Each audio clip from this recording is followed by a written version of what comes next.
আসসালামু আলাইকুম রহমতুল্লাহি ওবরকাতুহু। বিএনপির ঐক্যের প্রতীক বেগম খালেদা জিয়া তিনি অসুস্থ হয়ে এখন হাসপাতালে মৃত্যুশয্যায়। তার সুস্থতা কামনা করছি সবাই, কিন্তু আশাবাদী নই। কারণ তার বার্ধক্য এবং কারণ তার দীর্ঘদিনের রোগ ভোগ।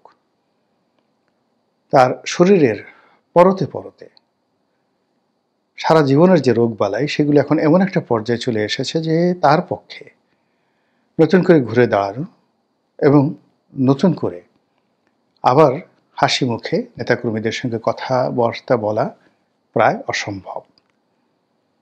ইতিমধ্যে আমরা দেখেছি তার দুটো হাত এটি পক্ষাগ্রস্ত হয়েছে। তিনি হুইল চেয়ারে করে চলাফেরা করছেন এবং রেসপন্ড করতে পারছেন না। মানে তাকে কেউ সালাম দিচ্ছে, কেউ স্পর্শ করার চেষ্টা করছে, কাছাকাছি যাচ্ছে। আমরা যে আই কন্ট্যাক্টগুলো দেখছি তাতে মনে হচ্ছে যে তিনি স্বাভাবিক অবস্থাতে নেই। অন্তত সশস্ত্র বাহিনী দিবসে তাকে আমরা যেভাবে দেখেছি অমনটিই মনে হয়েছে। তো সেক্ষেত্রে বেগম খালেদা জিয়া যদি অসুস্থ থাকেন কিংবা মহান আল্লাহ রাব্বুল আলামিনের ডাকে সাড়া দেন, তার অবর্তমানে বিএনপির কী হবে? তারেক রহমান যদি আসেন কেমন হবে? না আসলে কেমন হবে? কেন আসছেন না? তার কেন পাসপোর্ট নেই? আবার সরকারের পক্ষ থেকে বলা হলো তাকে ওয়ান ওয়ে বা কি এরকম একটা ট্রাভেল পাস দেওয়া হবে। কেন ট্রাভেল পাস?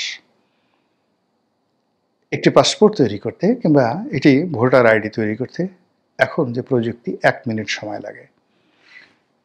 তো তারেক রহমান সাহেব নির্বাচনে দাঁড়াবেন, তার কি ভোটার আইডি আছে? নতুন করে সামনে এসছে কথাগুলো।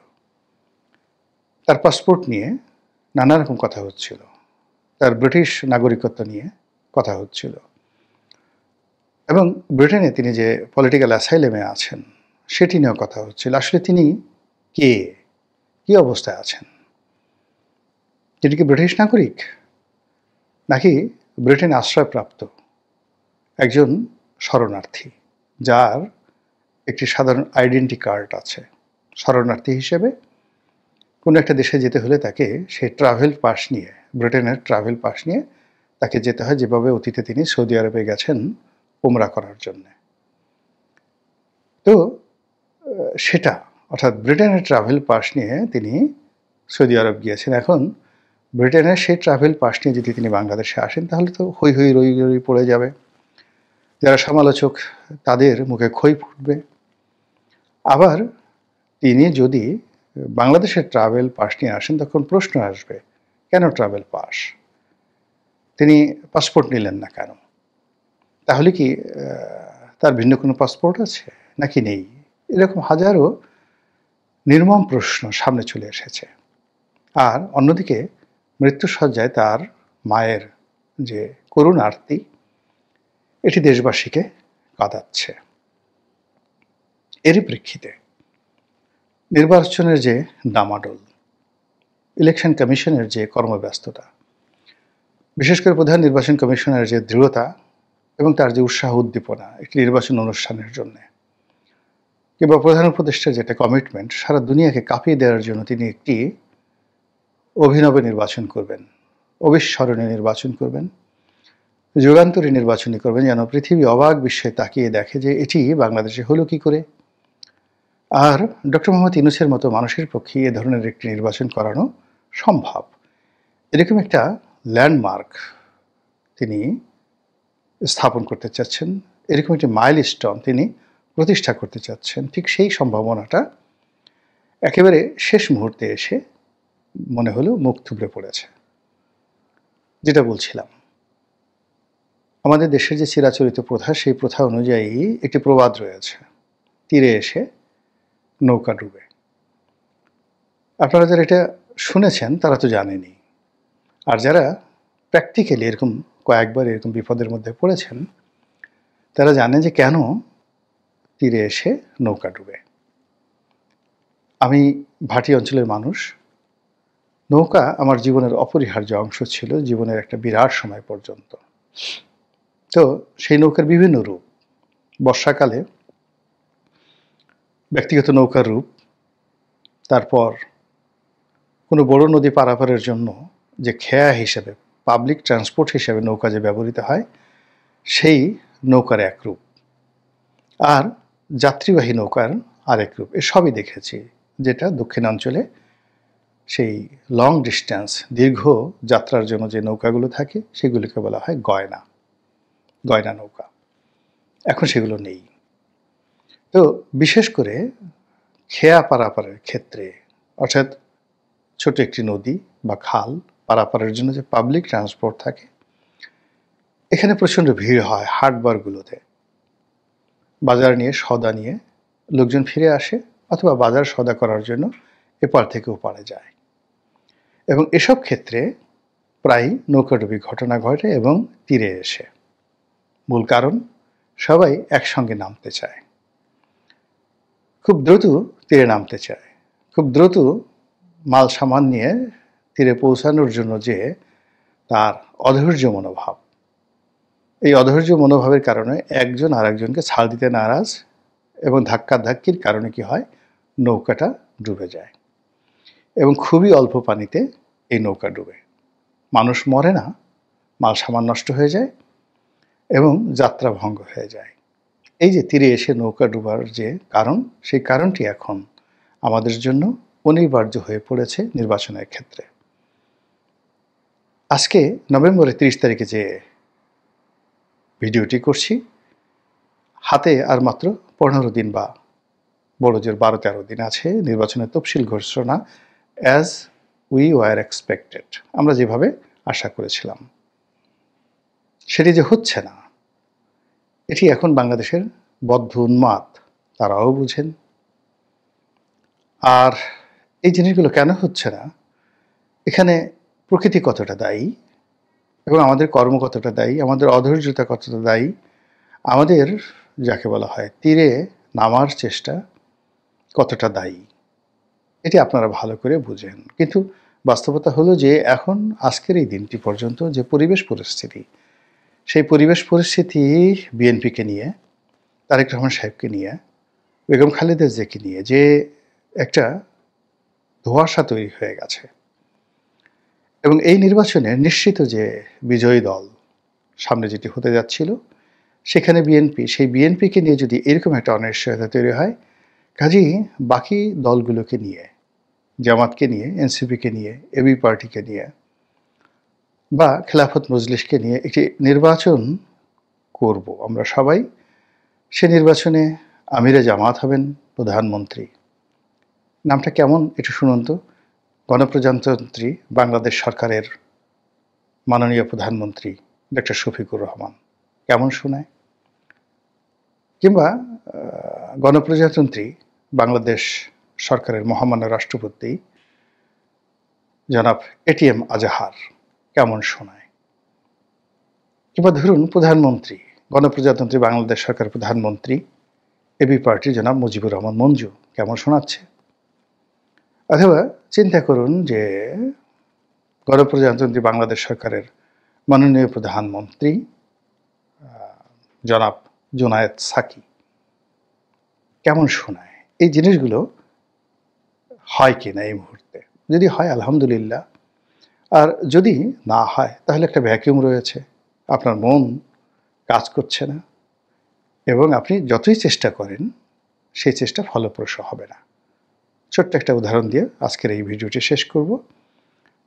পুলিশের একজন কর্মকর্তা, বেশ বড় কর্তা, তো তিনি ফোন করলেন সম্পর্কে আমার ছোট ভাই এলাকার। তো বললেন যে ভাইয়া, আমরা তো ব্যাপক প্রস্তুতি নিচ্ছি নির্বাচন করার জন্য, তো নির্বাচন তো হবেই, আপনি কেন করবেন না? তো আমি বললাম যে আমি তো 1 বছর আগের থেকে বলছি নির্বাচন করব না। তো সে বারবার আশ্বস্ত করার চেষ্টা করছিল যে সরকারের পূর্ণ প্রস্তুতি রয়েছে। তখন আমি তাকে বললাম যে তোমরা 2014 সনেও তো একইভাবে লেফট রাইট করেছ, তোমাদের তো প্রস্তুতির কোনো ঘাটতি ছিল না। একই প্রস্তুতি তোমরা নিয়েছিলে 2018-তে, এবং তার চেয়ে বেশি প্রস্তুতি ছিল 2024-এ। তো তোমরা সেই প্রস্তুতি নিচ্ছ।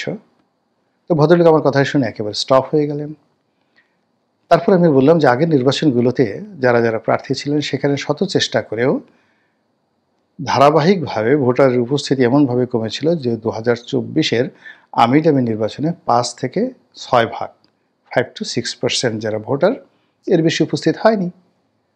তো এইবার তোমরা যে প্রস্তুতি নিচ্ছ সেখানে ভোটারের উপস্থিতি 2 থেকে 3% হয়ে যাবে।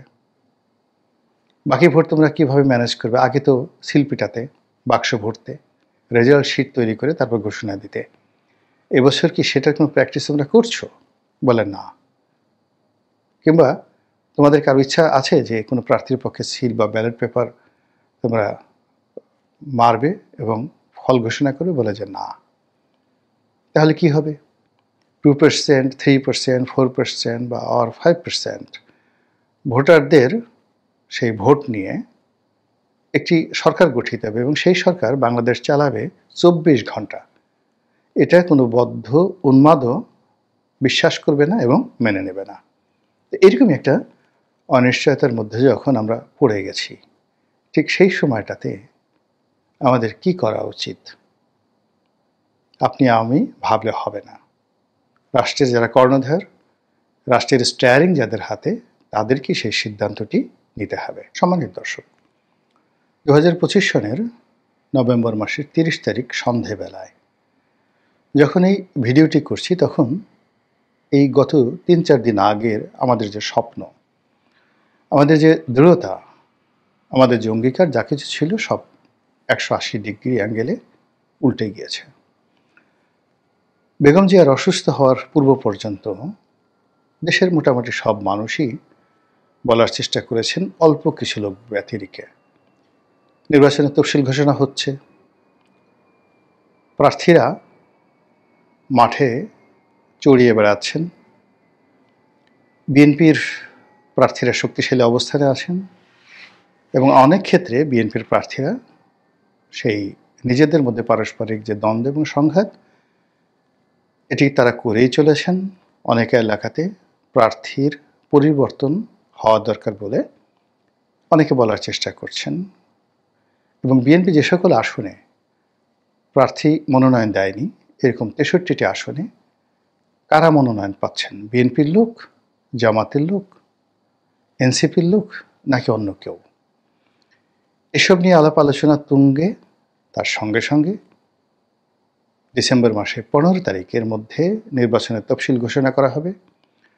16 ডিসেম্বর বিজয় দিবস পালিত হবে এবং ফেব্রুয়ারি মাসে নির্বাচনটি একেবারে 15 তারিখের মধ্যে হওয়ার জন্যে আমাদের যে ঐতিহ্যবাহী বাংলা একাডেমির যে বইমেলা সেটিকে পর্যন্ত স্থগিত করা হয়েছে।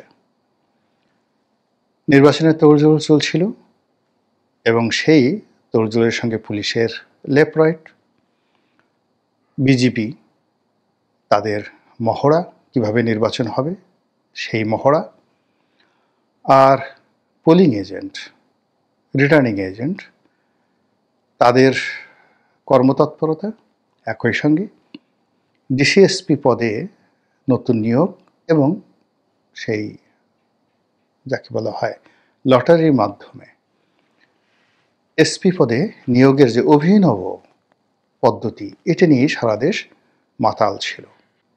নির্বাচন আদৌ হবে কিনা, আবার একটা 1/11 অনিবার্য কিনা, নির্বাচনের তফসিল কি ঘোষণা করা হচ্ছে? বিএনপি তারেক রহমান সাহেবকে কিভাবে মূল্যায়ন করছে